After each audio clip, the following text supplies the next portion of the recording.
আরও একবার স্বাগত জানাচ্ছি আপনাদের সকলকে আমাদের এই যাত্রায়। আজ আমরা জানব শেপ বিল্ডার টুল সম্পর্কে। ইলাস্ট্রেটরে যতগুলি দুর্দান্ত টুল রয়েছে তার মধ্যে অন্যতম হলো শেপ বিল্ডার টুল। এটি একটি শেপকে তৈরি করতে তার যাবতীয় স্ট্রাকচারাল সুবিধাগুলো দিয়ে থাকে। তাহলে চলুন কিভাবে আমরা শুরু করি।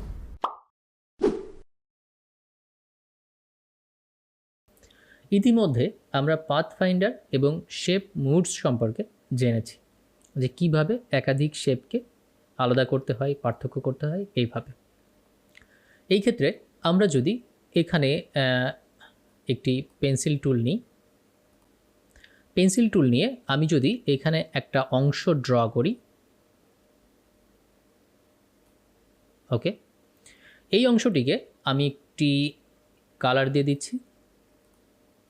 ওকে, এবার কোনো কারণে এই অংশের সাথে আমার কিছুটা সংযোজন বা বিয়োজন থাকতে পারে। সেই ক্ষেত্রে আমি আরও 2-3টা ড্র করে নিচ্ছি।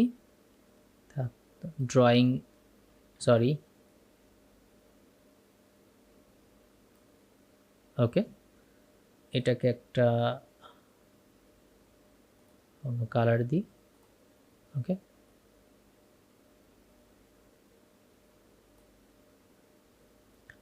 এইটাকে আমি একটা অন্য কালার দিই। ওকে, আমি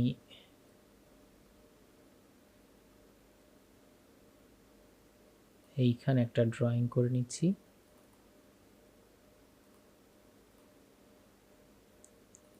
ওকে, এরকম অনেকগুলি শেপ আপনার ছোটোখাটো ডিজাইন বা বড় ডিজাইনের ক্ষেত্রে এরকম অনেকগুলি শেপ আসতে পারে। এখন খেয়াল করে দেখুন যে আপনার এই অংশটাকে কেটে ফেলতে হতে পারে, এই মাঝখানের অংশটা, অর্থাৎ এই বাইরের টুকু থাকবে মাঝখানের অংশটা। আবার কখনো আপনাকে এই বাইরের অংশটা কেটে ফেলতে হতে পারে ভিতরের অংশটা রাখার জন্য। এই জন্যে আমরা যে কাজটি করতে পারতাম, আমরা শেপ মুডস অথবা পাথফাইন্ডারকে অ্যাপ্লাই করতে পারতাম, কিন্তু এর থেকেও সহজ হচ্ছে শেপ বিল্ডার টুল। এইবার আমরা এই শেপ বিল্ডার টুলটাকে সিলেক্ট করার পূর্বে আমাদের যতগুলি শেপের মধ্যে আমরা কাজ করব সেই শেপগুলিকে আমরা একটু সিলেক্ট করে নিব। সিলেক্ট করে নেওয়ার পরে আমরা যে কাজ করব, আমাদের সেই টুলটিকে সিলেক্ট করব, অর্থাৎ শেপ বিল্ডার টুলটাকে আমরা সিলেক্ট করব। এখানে একটা ছোট্ট ভিডিও দেখতে পাচ্ছেন যে ঠিক এইভাবে করে ড্র করলেই সেটা একটি শেপে, অর্থাৎ ওই যে শেপ মুডসের ক্ষেত্রে যেটাকে ইউনিটি বলতাম আমরা, ওই কাজটি হয়ে যাবে। তো আমরা এই অপশানটাকে সিলেক্ট করলাম। সিলেক্ট করার পরে দেখুন এটি যে শেপের উপর যাবে তার উপর একটা হালকা গ্রিড আসতেছে, এই যে, অর্থাৎ সে প্রত্যেকটা অংশকে আলাদা আলাদা করে ধরে রাখার সামর্থ্য আছে তার ভিতরে। অর্থাৎ প্রত্যেকটা, দেখুন এটা কিন্তু একটা শেপ, কিন্তু এটাকেই দুই ভাগে বিভক্ত করে ফেলেছে। কারণ কি, তার নিচে আরও একটি শেপের লাইন রয়েছে, অর্থাৎ এটি প্রত্যেকটা পাতের এরিয়াকে আলাদা আলাদা করে আইডেন্টিফাই করতে পারে। এটি হচ্ছে এর সব থেকে বড় গুণ।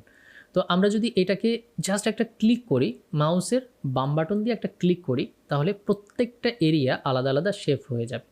খেয়াল করে দেখুন, আমি এইখানে একটা ক্লিক করছি, এইখানে একটা ক্লিক করলাম, এইখানে একটা ক্লিক করলাম, এখানে একটা ক্লিক করলাম, এখানে একটা ক্লিক করলাম, এখানে একটা ক্লিক করলাম, এখানে একটা ক্লিক করলাম। তাতে করে কি হলো, প্রত্যেকটা এরিয়া আলাদা আলাদা হয়েছে। এই একটা এরিয়া, এই একটা এরিয়া, এই একটা এরিয়া, এই একটা এরিয়া, দেখুন প্রত্যেকটা এরিয়া আলাদা আলাদা পার্থক্য হয়ে গেছে। ওকে, এইবার আমরা যদি একটু Ctrl+Z দিয়ে ফিরে আসি, ফিরে আসার পরে আমার মনে হচ্ছে যে আমি এই জায়গাটিকে খুব বেশি পরিবর্তন চাই না। জাস্ট আমি কি করতে চাই, আমার শেপ বিল্ডার টুল দিয়ে আমি জাস্ট এর মাঝখানের অংশটাকে বাদ দিতে চাই। আমি টুলটাকে সিলেক্ট করলাম, এই যে মাঝখানের অংশটা, এখানে ক্লিক করলাম, করার পরে এটাকে ডিলিট বাটন দিয়ে দিলাম, সরি, এটাকে ক্লিক করার পরে আমরা এটাকে আনগ্রুপ করব। সরি, আনগ্রুপ করতে হবে না, এমনিতেই এটা আনগ্রুপ আছে। তো আমি এটাকে ডিসিলেক্ট করে যখন সিলেক্ট করলাম, তখন দেখেন এই অংশটুকু আলাদা হয়ে গেল। আচ্ছা, এটাকে আমি ডিলিট করে দিলাম। এবার আমি আবার ধরলাম দুইটাকে, আমার টুলটাকে সিলেক্ট করলাম এবং এই মাঝখানে যেয়ে আমি এখানে একটা ক্লিক করলাম। ক্লিক করার পরে ডিসিলেক্ট করে আবার এই অংশটাকে সিলেক্ট করলাম এবং এটাকে ডিলিট করে দিলাম। ঠিক এইভাবে করে যে কোনো আকৃতি তৈরির ক্ষেত্রে আপনি একের অধিক শেপকে যখনই এক জায়গা করবেন, প্রয়োজন অনুযায়ী কিছু জায়গা সংযোজন, কিছু জায়গা বিয়োজন করতে চাইবেন, তখন এই শেপ বোল্ডার টুলটা আপনাকে খুব হেল্প করবে, বিশেষ করে ক্যারেক্টার ডিজাইনের ক্ষেত্রে।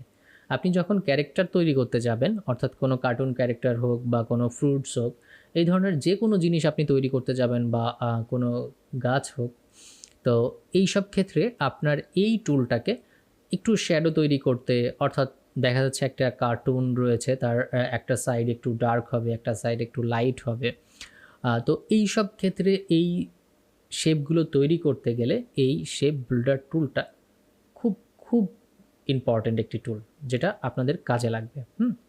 তো এর একটা ছোট্ট উদাহরণ দিয়ে আমরা শেষ করি। ধরুন এখানে একটি সার্কেল নিলাম। এই সার্কেলের একটি পাশে আমি একটা চিকন একটা ড্র করতে চাই, এই বাইরে দিয়ে এই এনে যুক্ত করে দিলাম। আচ্ছা, এবার খেয়াল করুন, এই ড্রটা পেন্সিল দিয়ে আমার এই অংশ এতটা রাউন্ড করা সম্ভব ছিল না, তার জন্য আমাকে অন্য এবং সময় নিয়ে কোনো একটা কাজ করতে হতো, কিন্তু আমি সেটা চাই না। আমি চাই যে খুব সহজে আমি এই কাজটা করতে চাই। তো আমি এটাকে একটি কালার দিয়ে নিই। ওকে, এইবার আমি এই দুইটা শেপকে ধরলাম, ধরে আমার শেপ বোল্ডার টুলটাকে সিলেক্ট করলাম, করে আমি জাস্ট এর উপরে একটি ক্লিক করলাম। ক্লিক করে আমি এটাকে ডিসিলেক্ট করে আবার সিলেক্ট করলাম, সরিয়ে দিলাম। দেখুন, একদম সিম্পল এবং আপনার সময়কে অনেক বেশি বাঁচিয়ে দেবে। আশা করি বুঝতে পেরেছেন। এটা জাস্ট পরিচিতি, এর আরও অ্যাডভান্স লেভেলের কাজ আমরা দেখব। তত সময় আমার সঙ্গেই থাকবেন। দেখা হচ্ছে পরের ভিডিওতে। ভালো থাকবেন সবাই।